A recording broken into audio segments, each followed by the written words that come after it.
Guten Tag, bitte schön. Nehmen Sie Platz.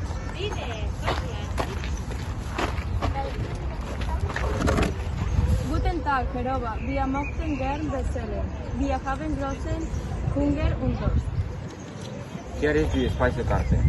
Bitte, was möchten Sie?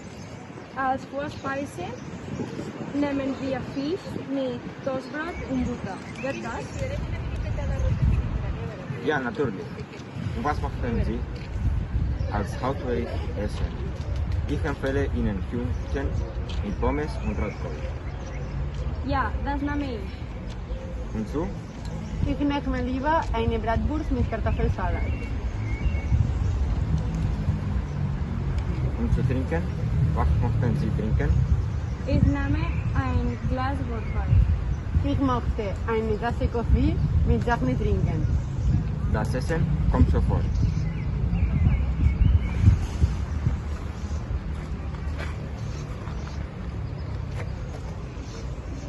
So, hier ist Ihr Essen. Guten Appetit. Danke. Ja, die Deutschen essen gerne auch eine Suppe zu Mittag. Nach dem Essen gibt es zum Nachtisch Süßspeise, Schokolade, Eis oder Obst.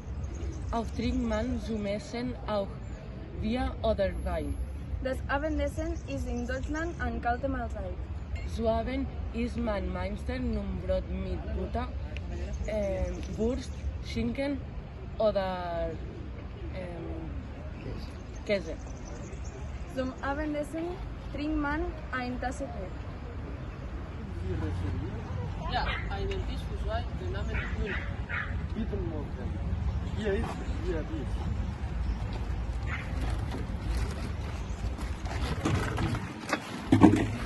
Vielen Dank. Möchten Sie etwas trinken? Nein, also bitte sehr. Sehr gerne.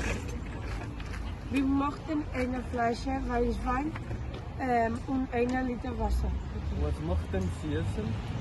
Wir essen also Speise zweimal die gemusste Suppe mit Karotten.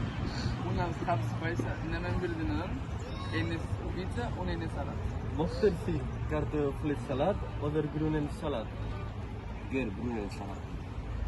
Italien in Ordnung. Wir sind zufrieden, die Pizza schmeckt sehr gut. Möchten Sie Oderot? Wir möchten Eis. Gerner oder Milch? Bar. Kommen sofort. No saltat, cabrons!